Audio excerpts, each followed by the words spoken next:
Salam alaikum. Bienvenue dans ce nouvel épisode des Chroniques de la Oumma, le podcast qui retrace l'histoire des grandes figures qui ont marqué notre communauté et illuminé le chemin des croyants. Après avoir évoqué des hommes d'exception, aujourd'hui, notre troisième épisode, c'est une femme qui est à l'honneur. Une femme élue par Allah, un modèle intemporel de foi, de patience et de pureté. Son nom traverse les siècles et les cœurs, citée dans le Coran parmi les meilleures des femmes de l'humanité. Elle est Maryam, fille d'Imran, mère du prophète Isa. Son histoire est celle d'un miracle, d'une foi inébranlable face à l'épreuve et d'un destin exceptionnel inscrit dans le décret divin. Qui était-elle? Comment Allah l'a-t-il honorée et quel héritage spirituel nous laisse-t-elle aujourd'hui? Installez-vous confortablement, ouvrez votre cœur et plongeons ensemble dans l'histoire de Maryam, la femme élue. L'histoire de Maryam est l'une des plus remarquables de l'islam.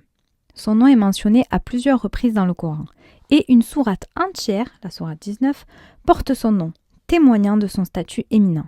Sa vie incarne la piété, la pureté et la soumission totale à Allah. Avant même sa naissance, Maryam était destinée à une vie de dévotion. Sa mère, Anna, était une femme pieuse, de la lignée d'Imran. Désespérant d'avoir un enfant, elle fit un vœu sincère à Allah. Si elle avait un enfant, elle le consacrerait entièrement à son service dans le temple.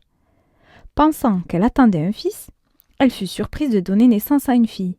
Néanmoins, elle honora son vœu et nomma son enfant Maryam, qui signifie « servante de Dieu » en arabe. Selon la tradition, Maryam et son fils Isa furent protégés du toucher de Satan à leur naissance, une grâce spéciale accordée par Allah. Après sa naissance, Maryam fut confiée au temple pour être élevée dans la piété. Plusieurs membres du clergé souhaitaient être ses tuteurs, mais c'est le prophète Zacharia, paix sur lui, son oncle par alliance, qui en eut la charge, suite à un tirage au sort. Maryam grandit dans un environnement de dévotion et de pureté. Elle passait son temps en prière et en méditation, se consacrant entièrement à Allah. Sa foi était si profonde qu'Allah lui accorda des miracles, comme le fait de recevoir des provisions célestes. Les exégètes expliquent que Maryam recevait des fruits hors saison, un signe clair de la faveur divine.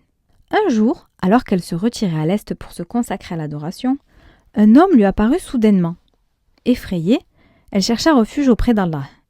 Cet homme était en réalité Jibril, venu lui annoncer une nouvelle extraordinaire. Il dit « Je suis en fait un messager de ton Seigneur pour te faire don d'un fils pur. » Sourate 19, verset 19. Maryam, étonnée, répondit « Comment aurais-je un fils alors qu'aucun homme ne m'a touché et que je ne suis pas une femme de mauvaise vie ?» Sourate 19, verset 20. Jibril lui expliqua que c'était un décret divin. Il dit « Ainsi serait-il. Ton Seigneur a dit, cela m'est facile et nous ferons de lui un signe pour les gens et une miséricorde de notre part. C'est une affaire déjà décidée. » Verset 21, sourate 19. Par la volonté d'Allah, Maryam conçut Isa, sans intervention humaine, un miracle attestant du pouvoir divin. Lorsque les signes de sa grossesse devinrent apparents, Maryam s'éloigna de sa communauté pour éviter les accusations et les malentendus. Elle se rendit dans un lieu isolé pour accoucher. Puis, elle conçut et se retira avec lui en un lieu éloigné. Verset 22, sourate 19. Les douleurs de l'enfantement la menèrent au tronc d'un palmier. Dans cette détresse, Allah lui apporta du réconfort et pourvut à ses besoins. Une voix se fit entendre, lui annonçant un miracle.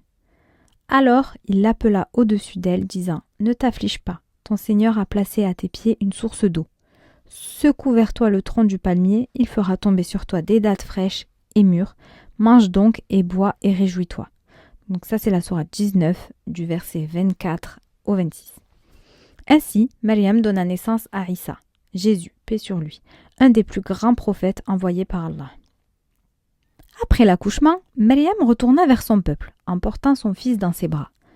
Elle savait que les accusations allaient être nombreuses et violentes, mais elle avait confiance en Allah. Dès qu'ils la virent, ils l'interpellèrent avec indignation.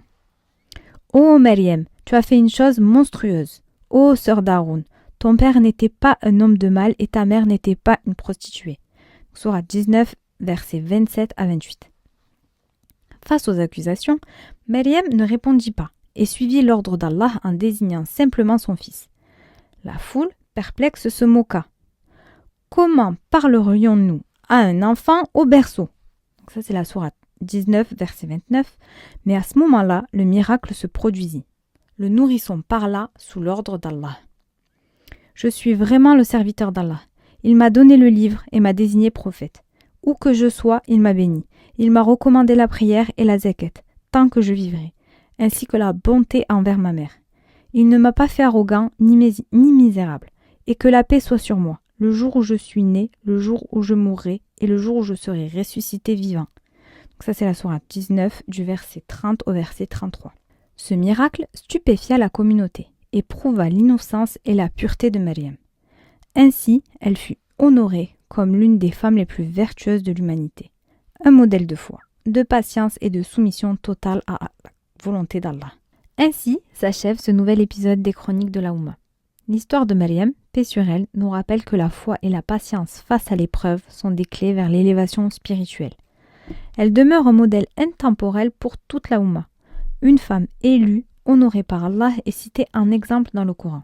Chaque semaine, nous vous donnons rendez-vous pour découvrir ou redécouvrir des figures qui ont inspiré la Oumma. Des hommes et des femmes dont la foi et la sagesse et les actions continuent d'éclairer nos vies aujourd'hui.